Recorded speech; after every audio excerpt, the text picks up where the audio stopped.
Errol Flynn and Beverly Adland.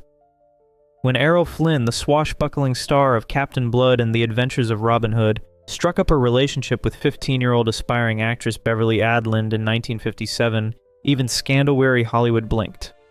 Flynn, then 48, was already infamous for his reckless lifestyle, substance issues, and a sensational 1943 trial for statutory assault, charges he ultimately beat, though his reputation never fully recovered. According to Florence Adland's 1961 memoir, The Big Love, though some historians question the reliability of her account, she not only knew about the relationship but actively encouraged it, believing it could launch her daughter's career. Critics have since pointed to Florence's role as a disturbing example of parental exploitation in the entertainment industry, a dark undercurrent rarely discussed at the time. Flynn's health had been spiraling by the late 1950s, worn down by decades of hard living. On October 14, 1959, while negotiating the sale of his yacht in Vancouver, Flynn suffered a fatal heart attack. Beverly Adland was reportedly by his side. The coroner's report later confirmed multiple heart conditions, including coronary thrombosis and severe liver damage, grim markers of Flynn's relentless lifestyle. The relationship, and its tragic conclusion, quickly became tabloid gold. Some contemporary commentators framed Adland as a victim, manipulated by both her mother and Flynn.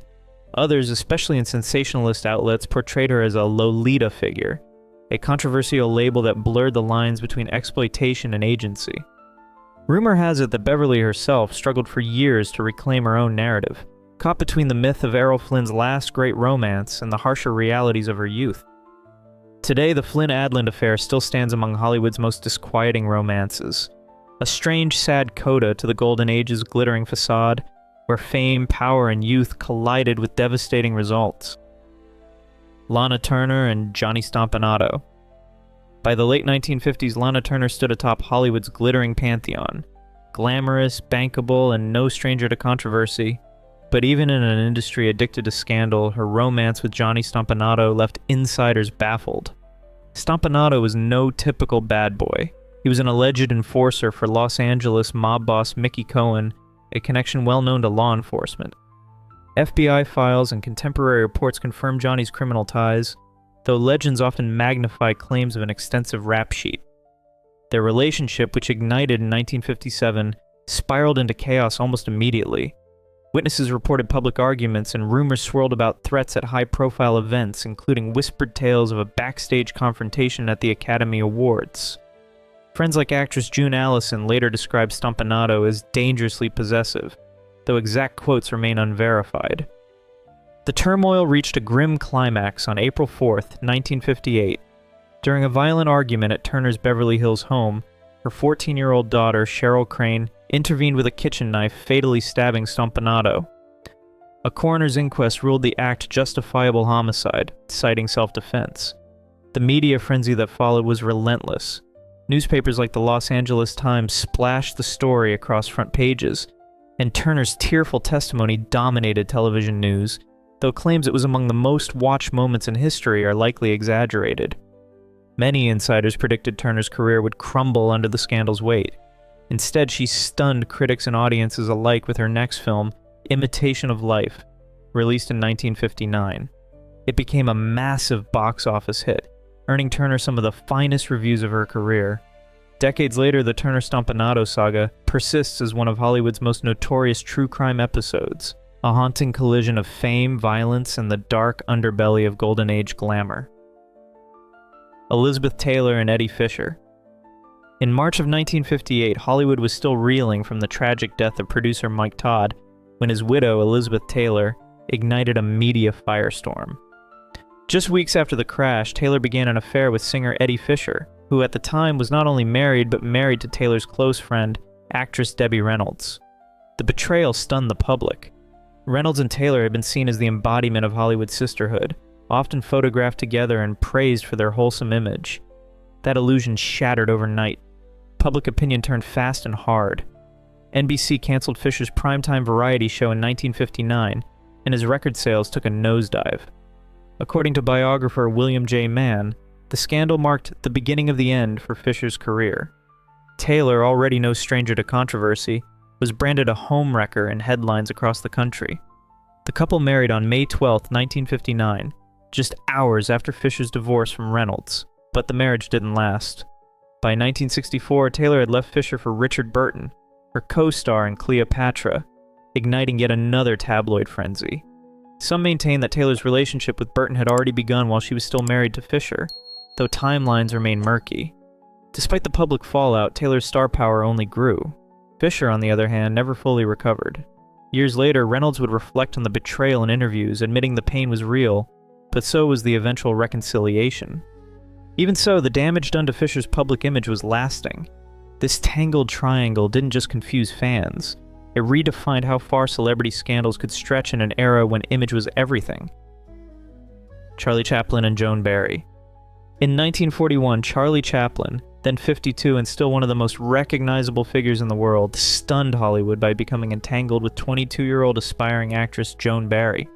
Their brief relationship, described by some contemporaries as volatile and erratic, quickly unraveled into chaos. By May of 1943, Barry accused Chaplin of fathering her child, launching a sensational paternity suit. Blood tests, already considered reliable, showed Chaplin's O blood type made it genetically impossible for him to father Barry's AB type child. Yet under California law at the time, such evidence was inadmissible. As historian David Robinson points out in Chaplin, His Life and Art, this legal loophole allowed the case to proceed, despite scientific contradictions. Public sentiment turned vicious. America, deep into World War II, was inflamed by anti-communist and anti-immigrant fervor. Chaplin's outspoken leftist views painted a target on his back. FBI Director J. Edgar Hoover, who had long maintained a file on Chaplin, reportedly seized the scandal as an opportunity to intensify surveillance and smear efforts against him, though some historians caution that direct orders remain undocumented. The case veered into the bizarre. In October of 1943, Barry allegedly broke into Chaplin's Beverly Hills home, reportedly carrying a firearm. Police were called, but no charges were filed. Gossip persists that Barry may have been pressured by political forces eager to weaponize the scandal. Despite the blood test results, a jury ruled in December of 1944 that Chaplin must pay child support. His reputation crumbled. When he left the United States for a London film premiere in September of 1952, he made it clear he had no plans of returning permanently. Although he briefly visited in 1972 to accept an honorary Academy Award, Chaplin's self-imposed exile marked a bitter final chapter to one of Hollywood's most perplexing scandals. Ingrid Bergman and Roberto Rossellini. Ingrid Bergman and Roberto Rossellini's affair didn't just shock Hollywood, it rattled the U.S. Senate. In 1949, Bergman was at the peak of her fame with 2 Oscar nominations and a win for Gaslight. Her image, often framed as elegant and virtuous, made her relationship with Italian director Roberto Rossellini all the more confusing to the public, especially since both were married to other people. When Bergman became pregnant with Rossellini's child, the controversy erupted. On March 14, 1950, Colorado Senator Edwin C. Johnson denounced her on the Senate floor, labeling her a powerful influence for evil. The condemnation wasn't just rhetorical. Hollywood's response was chilly, though not instant. Studios slowly distanced themselves and her American career stalled. Speculation circulated that some theaters quietly pulled her films from rotation, though definitive records of a widespread boycott remain elusive. Bergman relocated to Italy, marrying Rossellini on May 24, 1950, after finalizing her divorce. Together they had 3 children, including future actress Isabella Rossellini. Their professional collaboration on films like Stromboli was lauded in Europe but struggled in the US. Eventually their marriage ended in divorce in 1957. Bergman's exile ended with a triumphant return in 1956's Anastasia, earning her another Oscar and signaling a slow thaw in public perception. Today the saga is often dissected as a case study in mid-century moral panic and the double standards women in the spotlight faced. George Sanders and Sacha Gabor.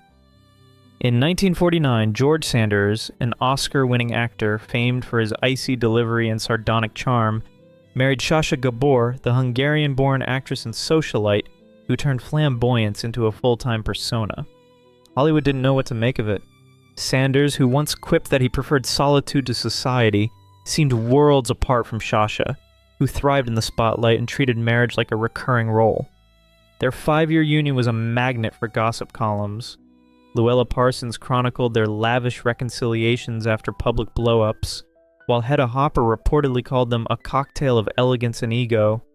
Some speculate the marriage was more about publicity than passion, though neither ever confirmed it. When they divorced in 1954, citing irreconcilable differences, few were shocked. But eyebrows shot up again in 1970 when Sanders married Sasha's elder sister. That marriage fizzled in just over a month. The grapevine buzzed that it was a rebound or a bizarre attempt to stay connected to the Gabor family, but no clear motive was ever confirmed. The entangled saga of Sanders and the Gabor sisters remains one of Hollywood's strangest love triangles. Less about romance, more about reputation, spectacle, and the surreal theatrics of Golden Age fame. Mickey Rooney and Ava Gardner. In January of 1942, MGM's top-earning star Mickey Rooney married 19-year-old Ava Gardner, a virtually unknown contract player with no major screen credits. At the time, Rooney was 21 and soaring in popularity from the Andy Hardy films, while Gardner was still seen as a studio hopeful with striking looks but little experience. The pairing sparked a stir across Hollywood, not just for the age and career gap, but for the sheer mismatch in public image. Rooney was the clean-cut teen idol. Gardner, though not yet famous, exuded a sultry confidence that didn't quite align with MGM's wholesome branding. Insiders reportedly saw trouble from the start. In her later autobiography, Gardner described Rooney as a boy, not a man, and the marriage collapsed in barely over a year. By May of 1943, it was over, undone by what Gardner and biographers have pointed to as Rooney's repeated affairs. One widely circulated story mentioned in Peter Evans's biography claims Gardner caught Rooney with another woman during a film shoot, sparking the final split, though no primary sources confirm this. Some biographers also suggest the studio quietly backed the marriage to boost Gardner's visibility, but again, no concrete documentation supports that theory. Still, the press devoured the drama. Years later, Rooney admitted, "We were both too young. We didn't know what we were doing." Gardner would eventually become one of cinema's most iconic sex symbols. But in 1942, she was just a newcomer, caught in a publicity whirlwind. The relationship remains one of the era's most baffling mismatches. Brief, scandal-laced, and engineered more by momentum than meaning. Orson Welles and Rita Hayworth. In September of 1943, Hollywood blinked in disbelief when Orson Welles, the 28-year-old visionary behind Citizen Kane, married Rita Hayworth, the 24-year-old queen of silver screen allure. To insiders, the match seemed head-scratching. Welles, the brooding auteur, and Hayworth, the radiant symbol of glamour, appeared to inhabit entirely different worlds.